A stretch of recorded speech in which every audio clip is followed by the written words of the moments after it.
नमस्कार, मैं शिवम हूँ और आज मैं मुबारकपुर क्षेत्र में हूँ और यहाँ पर साड़ियाँ बनती हैं जिसको रेशम नगरी के नाम से जाना जाता है आज़मगढ़ में। और यहाँ की जो साड़ियाँ हैं ये बनारसी साड़ी के नाम से जानी जाती है और बहुत प्रसिद्ध है। लेकिन बनती है मुबारकपुर में और एक मऊ ज़िला में पड़ता है वलीदपुर वहाँ पे। तो आज हम मुबारकपुर में हैं और यहाँ पे मुनीम जी हैं। उनका नाम और उनका परिचय पूछते हुए हम बातचीत करेंगे। आपका नाम? इफ्तिखार अहमद। इफ्तिखार अहमद। अब बताइए कि इसका कब से यहाँ पे मुबारकपुर क्षेत्र में जो है ये साड़ी बुनने का काम हो रहा है? देखिए, मुबारकपुर को बसाए हुए राजा मुबारक साल लगभग 500 साल हो गया। उसी पीरियड से यहाँ साड़ी का काम अलग अलग क्वालिटी बनती थी। कभी संगीत, गलता, रा काटन, अलग अलग आइटम बनते थे। इधर करीब 70-80 साल से रेशमी सिल्क साड़ी बन रही है, जो बनारसी साड़ी के नाम से जानी जाती है। शायद 1940 से। जी जी। मुबारकपुर का इतिहास बहुत पुराना है। आप ताज्जुब करेंगे कि इतिहासकार इब्न बतूता जो पूरी दुनिया का सफ़र किया है, उन्होंने अपनी किताब में लिखा है, अपने सफ़रनामा में, कि यहाँ के बने कपड़े 15 दिन के अंतराल पर यहाँ से दिल्ली जाया करते थे। 1911 में एक एग्जीबिशन लगी थी इलाहाबाद में, ब्रिटिश हुकूमत में। उस पीरियड में भी मुबारकपुर के अच्छे उत्पाद को अवार्ड मिला था। तो इससे ये लगता है कि यह बहुत ही पुराना काम है। बस यह बदकिस्मती है मुबारकपुर की कि इसको जो है बनारसी साड़ी का नाम दिया गया और पूरे हिंदुस्तान में जानते हैं कि यह बनारस में बनती है, जबकि सच्चाई यह है कि यह कपड़ा ज़्यादातर सिल्क का मुबारकपुर में ही बनता है। इसकी खास क्वालिटी यह है कि देखिए, यह जिसे आपको हम साड़ी दिखा रहे हैं, यह साड़ी सिल्क बाई सिल्क है। ये रेशम से बनी हुई है। अच्छा। इसकी मेन खास बात मुबारकपुर की होती है कि कढ़ुआ साड़ी, जो हाथ से जो है कढ़ाई होती है। अच्छा। ये बूटी हाथ से होती है। इसको धागा फट जाएगा, इसकी डिज़ाइन का कपड़ा अलग नहीं होगा। अच्छा। यही खास है मुबारकपुर की पहचान, जो बनारसी साड़ी। और देख रहे हैं इसका हुनर कितना बारीकी से यह काम होता है। ये एक साड़ी कम से कम 10 दिन लगता है बनाने में, तब जाके ये एक एक धागा बूटी काढ़ेंगे, बॉर्डर काढ़ेंगे, कपड़ा तैयार होगा, तब जाके साड़ी बनाने में लागत कितनी आती होगी? लगभग कच्चा देखिए माल और मजदूरी। लगभग कोई साड़ी 5,000 की है, कोई 8,000 की है, कोई 10,000 की है, कोई 3,000 की है। अलग अलग क्वालिटी होती है और अलग अलग वर्क के हिसाब से इसका रेट बढ़ता है। देखिए, जैसे यह है 8,000 की साड़ी। अच्छा। इसमें पूरी साड़ी जो है साथ में बुनाई की गई है और सब कटवर की सब, मतलब यह हाथ की जो है कढ़ाई हुई है, कढ़ुआ साड़ी। अच्छा, ये जो धागा जो आप दिखा रहे हैं गोल्डन कलर का, तो ये धागा किस चीज का है? यह जरी है। जरी है। ये रेशमी दरी बोली जाती है। यह साड़ी के साथ रहेगी, खराब नहीं होगी। अच्छा। और ये जो रेशम आप है, ये कहाँ से मंगाते होंगे? ये हमारा बेंगलोर से आता है। धागा बेंगलोर से आता है, कुछ मालदह से आता है, कुछ कश्मीर से आता है, कुछ अलग अलग आइटम है। जैसे रेशम में 4-5 क्वालिटी मानी जाती है। एक मलबरी सिल्क, एक टसर सिल्क, उसके बाद डुपियन सिल्क, और इस तरीके से अलग अलग क्वालिटी आती है। और हमारे वहाँ पूरे हिंदुस्तान से धागा मंगा के प्रोडक्शन हमारे वहाँ होता है। अच्छा। और पूरे हिंदुस्तान के हर बड़े शहर में भी जाती है, मगर मेन मंडी इसकी बनारस है, इसलिए इसको बनारसी साड़ी के नाम से जाना जाता है। बनारसी साड़ी के नाम से जाना जाता है। ये अलग अलग। तो आपको क्या उम्मीदें हैं कि अगर ये केंद्र जो है आजमगढ़ ही बन जाए तो कितनी खुशी होगी? नहीं, हम तो यही चाहेंगे ना। जैसे आप एक बात मान लीजिए कि जिसकी औलाद होती है, वो यही चाहेगा कि हमारी औलाद को हमारे नाम से जाना जाए, न कि दूसरे नाम से। तो हम तो यही चाहेंगे कि हमारा प्रोडक्ट जो है हमारे मुबारकपुर के नाम से जाना जाए, ताकि इसकी सही कीमत मिल सके और लोग जाने कि ये कपड़ा कहाँ बनता है। अच्छा। देख ये आपके सहयोगी हैं? हाँ, हमारे लड़के हैं। अच्छा। हमारा हाथ बटाते हैं काम में। देखिए, आपका नाम? मोहम्मद साहिर। मोहम्मद साहिर। तो ये क्या पीढ़ी दर पीढ़ी चला आ रहा है? हमारे बाप दादे से यही काम हो रहा है, चलाया है। कहीं से सीखना नहीं पड़ा है। जितनी भी कला, इसकी डिज़ाइन, इसकी बुनाई का काम है, हमारा पुश्तैनी है।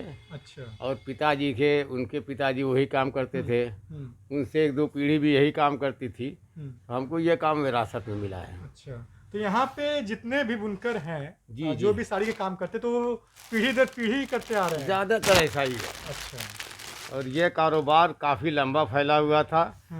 2000 में थोड़ा कुछ दिक्कत आई मुबारकपुर में, कोई आपसी झगड़ा की वजह से, जो मुस्लिम के दो फिरके में झगड़ा हो गया था। उसके बाद से मार्केट में कस्टमर आना कम कर दिए। ये देखिए 3 कलर की डिज़ाइन बनाई गई है। ये रेशम से और रेशम की कढ़ाई हुई है। इसी तरीके से जितनी आप साड़ी देखेंगे अलग अलग कला की अलग अलग डिज़ाइन मिलेगी।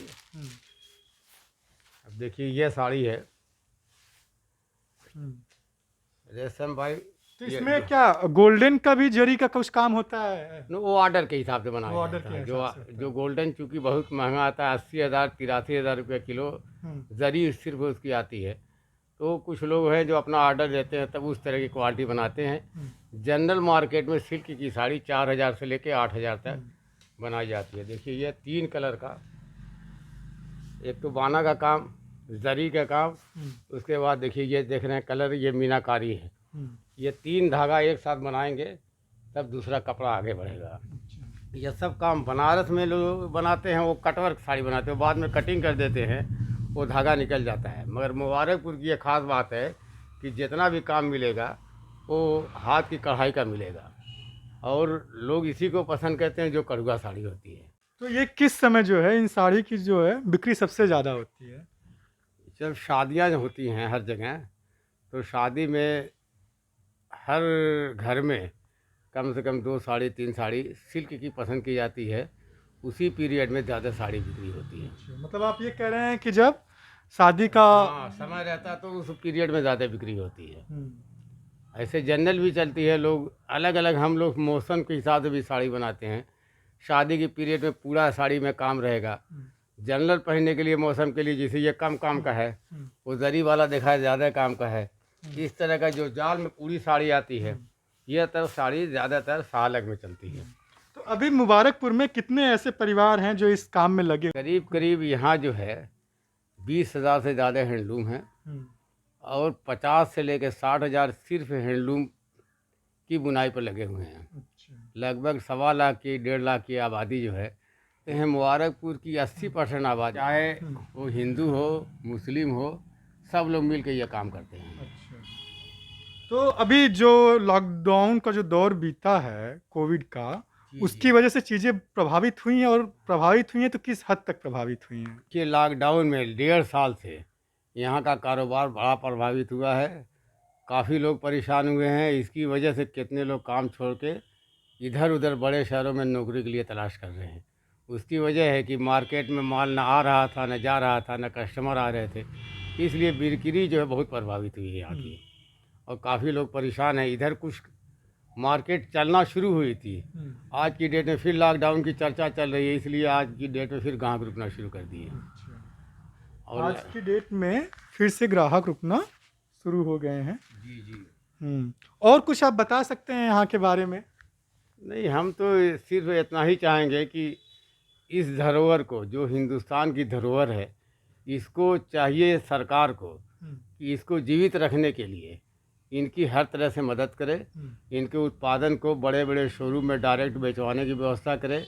यहाँ मुबारकपुर में बायर सेलर मीट कराए, ताकि ग्राहक और कारीगर का सीधे सीधे आदान प्रदान हो।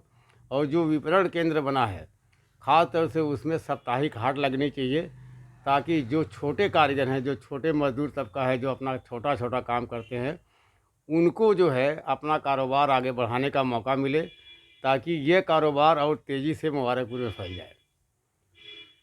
ये सारे सुझाव हैं इनको, अगर कोई सरकार हमें सुन रही है तो मुबारकपुर के बेहतरी के लिए ये काम करे। ये स्पेशल ऑर्डर के लिए बनी हुई है। जी जी, अभी जो है इसी पिछले महीने में सरकार, इनके वहाँ जो बीसी सखी महिलाएं काम करती हैं, अच्छा, उनको बांटने के लिए या उनका यूनिफॉर्म के लिए एक डिज़ाइन निफ्ट रायबरेली से डेवलप कराया था, जिसकी डिज़ाइन मुबारकपुर और बनारस में बनी। अच्छा, इस पे लिखा हुआ है बीसी सखी। सखी। तो इस डिज़ाइन को हमने मुबारकपुर में बनाया और सरकार इसी डिज़ाइन को अप्रूवल दिया है और ये उत्पादन इसका मुबारकपुर में तेज़ी से शुरू हो रहा है। इस तरह का काम यदि सरकार आगे करती रहे तो बुनकर इससे बहुत खुश रहेगा, उनको एक रोज़गार मिलता रहेगा। ये कॉटन और पॉली से मिला हुआ है। ये अच्छा। थोड़ा सस्ती साड़ी है। तो तो एक हम तो साड़ी की लागत क्या आई होगी? ये लगभग 1500-1600 रुपये लागत आ जाएगी इसकी, अच्छा। मैं मजदूरी के। ये सरकार सारी धागे की व्यवस्था कर रही है, मजदूरी सरकार ने तय किया है। उनको बुनकरों को यह है कि उनको धागा दे के बुनाई कराना है। अच्छा। ये उनकी डिज़ाइन जो है निफ्ट रायबरेली द्वारा ये बनाई गई है, उसी को मुबारकपुर के बुनकर बना रहे हैं। अच्छा। यह सारा काम हैंडलूम का काम हो रहा है। निफ्ट रायबरेली द्वारा जो है ये साड़ी डिज़ाइन की गई है बीसी सखी के लिए, और ये पूरा काम जो है मुबारकपुर में हो रहा है। और ऐसे बहुत सारे रेशम की साड़ियों को लेकर के यहाँ पे काम होते रहे हैं और उम्मीद है कि और बेहतर तरीके से होते रहेंगे। मैं जनहित इंडिया के लिए शिवम राय।